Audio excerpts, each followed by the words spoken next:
Welcome to the MS&Me Radio Network, a division of the Multiple Sclerosis Global Support Network. The following program broadcast is an original creation by the broadcast entity. Discussion within the following broadcast should be used for informational purposes only and is not a substitute for professional medical advice or consultation. Before considering application of any broadcast content in the following program, please consult your healthcare provider. If you feel you are having a medical emergency, please contact your local health services for immediate assistance. MS&Me Media and the Multiple Sclerosis Global Support Network do not guarantee or warrant the accuracy of information in the broadcast to follow. The Multiple Sclerosis Global Support Network provisions broadcast services to program hosts. Information discussed in the broadcast does not necessarily reflect the views, opinions, or goals of the network and are solely those of the show broadcast host. Should you wish to host a broadcast, please visit our website at msmemedia.com and submit a request to become a program host. We thank you for listening to the MS&Me Radio Network. Enjoy the show. Hello everyone. Welcome back to MS Gamers Hut. I hope you enjoyed last week's show and had a chance to try out some of the Angry Bird games. This week we are talking about a genre of apps that have taken the world by storm, zombies. With hugely popular series like The Walking Dead and The Fear of the Walking Dead, and even comedy dramas like iZombie.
The first game I'd like to talk about is another one of my favorite gaming apps, Plants vs. Zombies. Plants vs. Zombies is a tower defense game made by PopCap Games. The game involves homeowners who use a variety of different plants to prevent an army of zombies from entering their houses and eating their brains. It was first released May of 2009. In Plants vs. Zombie, players place different types of plants and fungi, each with their own unique offensive or defensive capabilities, around a house in order to stop a horde of zombies from reaching their house of their residence. Zombies are creeping on your lawn, and your garden is your last line of defense against these brain-crazy cannibals. You have some pretty particular plants at your disposal, including pea shooters that spit green balls at the undead, hot tamales that burn everything in their path, and Venus zombie traps. By planting various seeds in strategic locations around your lawn, you may be able to hold off the onslaught and keep them from entering your house and eating your brain. Unlike many tower defense games, there isn't a winding path the zombies follow towards your house. The yard is divided into 6 rows, and zombies shuffle a fairly orderly. They won't cross over into other lanes, but you will find multiple bodies coming in on one row. It's a very simple concept, and in fact, when you first play Plants vs. Zombies, you may find it to be too laid back, too easy. But the real draw here is the incredible variety of plants and zombies. There are 48 kinds of plants and numerous different defenses and production capabilities, and 26 different zombies. Completing each level in the game will unlock a new plant or item to add to your arsenal. These constant rewards really keep you involved and will have you saying, just one more level, long after you initially thought there wasn't much of a game. At the start of each round, you can pick which seeds to take into battle. You only have a limited amount of slots in your inventory, although you can increase your stash over time. With such an assortment of abilities and resources demands, half the battle is in picking effective weapons, and array of choices means you can customize your strategy and confront the undead on your own terms. There is also a wide variety of gameplay styles. Some levels take place during the day and some at night, which have a large effect on what plants are available to you, how you harvest sunlight, and what environmental obstructions you encounter. Interspaced among the regular levels are more arcade-like variations on the tower defense formula. You may lose the ability to select plants and instead deal with pre-selected weapons that come down a conveyor belt, or you may be presented with a lawn full of vases waiting to be smashed, some hiding treasures, some hiding zombies. There are even fun mini-games, a survival mode, and puzzles that let you play as a zombie. You can't go more than a few minutes with the game without discovering something new and delightful. Adding to the game's charm is a cast of zombies, ranging from dancing Michael Jackson types straight out of the Thriller music video, to aquatic plants that ride dolphins in your pool in your backyard. The undead are amusingly animated, and the game looks great in action. There aren't your gruesome Left 4 Dead or Resident Evil zombies. This is a zombie game for the whole family. Plants vs. Zombies also has a catchy, organic soundtrack that becomes more intense as your yard is flooded with enemies. The light voice acting gives the undead characters, as they lurch towards your house, grunts and groans for brains.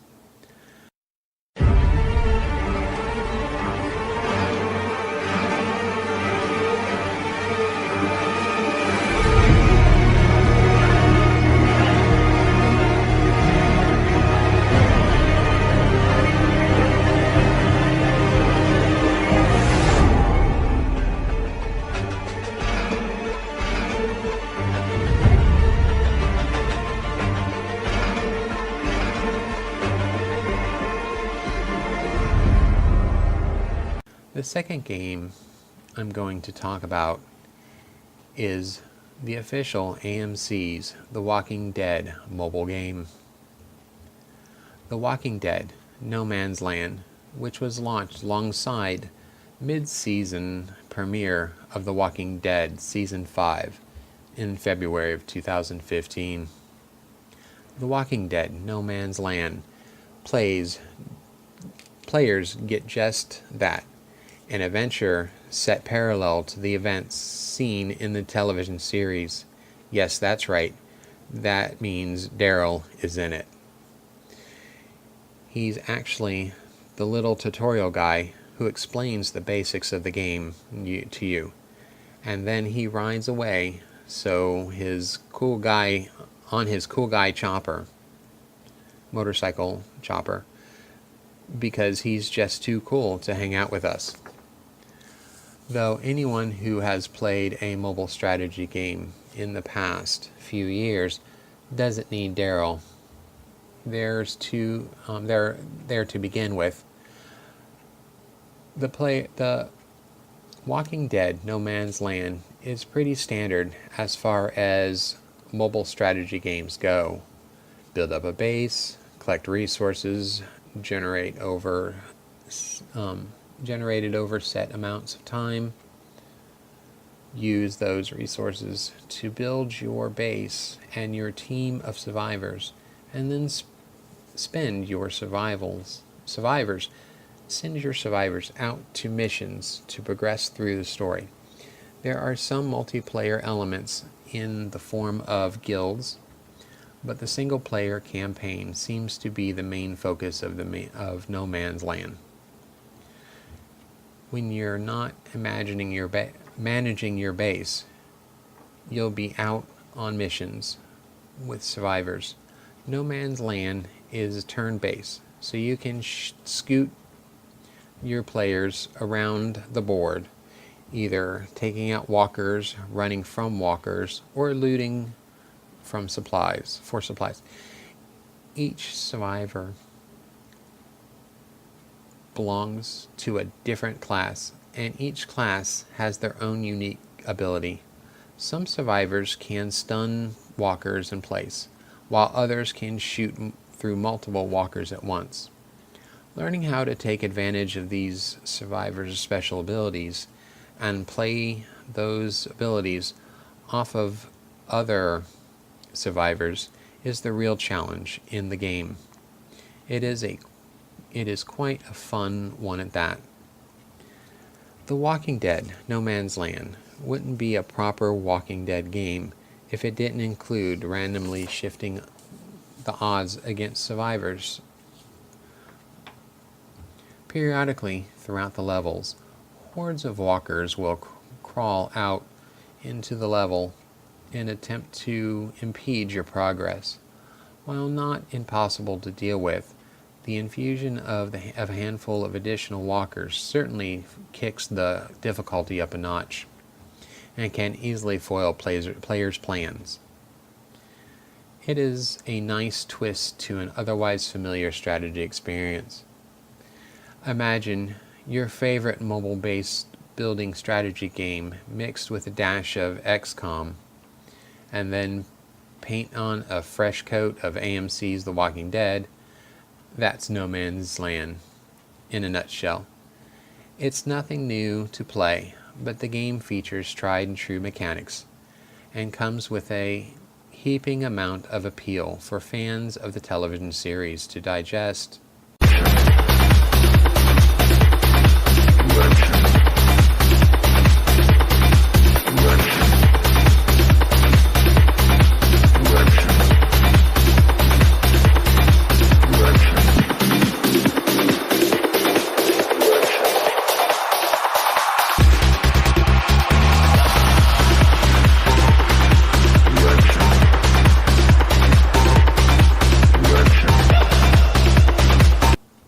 The next game I'm going to talk about is Stupid Zombies, which was released in January of 2015. Everyone loves Angry Birds, and everyone loves shooting things in video games. Developer Game Resource decided to combine these two ideas in a game called Stupid Zombies, and it works marvelously. To be sure, bullets ricochet games aren't new, but Stupid Zombies is among the very best. In Stupid Zombies, your character is rooted on the left side of the screen, and a scattering of zombies are carefully placed in the environment before you. All you have to do is aim and shoot in order to wipe out the entire horde. The fun part is that your bullets ricochet off the walls and platforms. And since many zombies are tucked away out of your direct line of sight, you'll have to think geometrically to make the bullets ricochet into all the zombies. It's a simple premise, but it's used very effectively here. Most of the bullets you shoot will bounce 10 times before disappearing. Luckily for you, killing a zombie doesn't stop the bullet or even slow it down, so you can knock out a whole line of zombies with a single shot. The catch is that you get a limited number of bullets in each stage. When you clear a stage, you get bonus points for each bullet left in your gun. Based on your score, you're awarded up to 3 stars. It's a basic puzzle game set up, but the amount of content here is staggering. At the time of this writing, at the time of my research, the game comes with 480 levels, which will keep you busy for a long time, even if you don't try to get a perfect performance on each level. And by the way, the level designs are terrific. But the best part is the new gameplay elements are continually adding as you progress. You'll come to levels with switches, moving platforms, spinning boards, exploding barrels, pacing zombies, armored zombies, multi-bullet shells, arching bullets, exploding bullets, and more. It gets crazy, people. And in case you want to play on your iPad in full resolutions, you can, because it's a universal app. If there's anything not to like about the game, it's that you can't skip levels. Even this isn't a big deal, because the levels are divided into groups, and you always have access to several groups at once. But when you get hung up on a level that seems to to require a lottery winning amount of luck to complete, it can be aggravating. But all that aside, you haven't felt addicted to a game quite some time.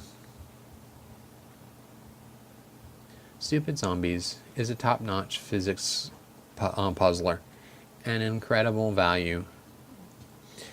It's the very definition of a must-have game.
The next zombie game is another Plants vs. Zombie games.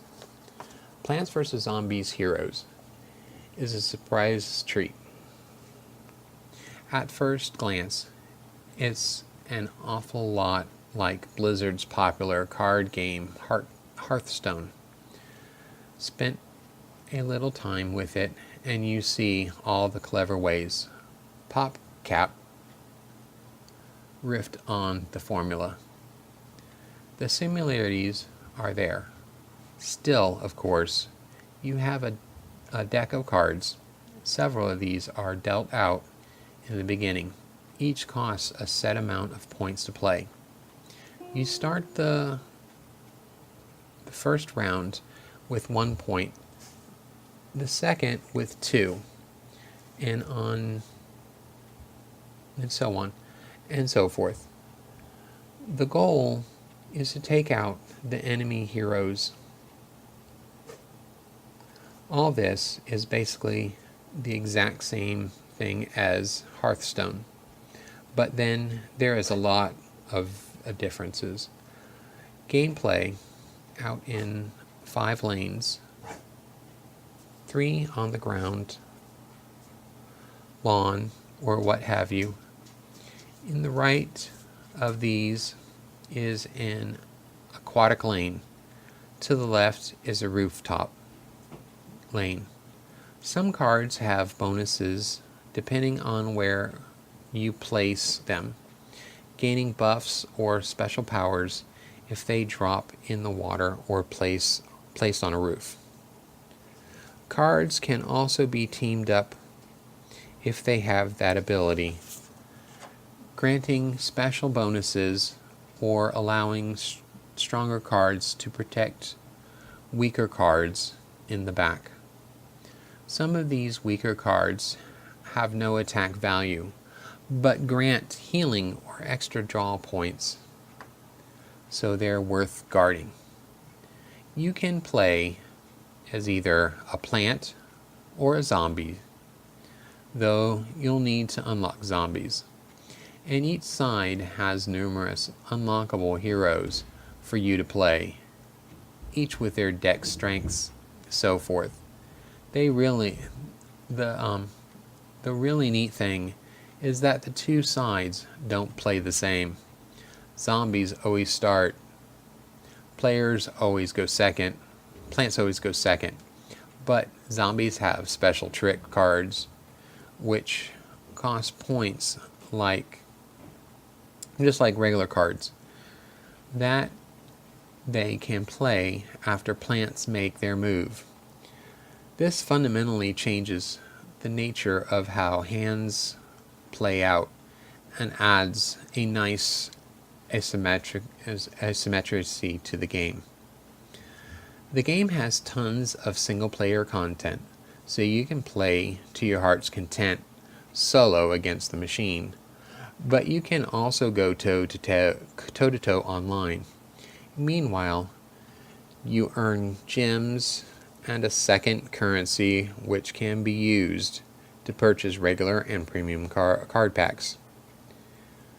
You earn quite a bit of this just by playing, which takes the sting out of the microtransactions. This doesn't feel like a cash grab, though the Hearthstone can see people spending gobs of money buying gems or various available packs just to get to the very best decks.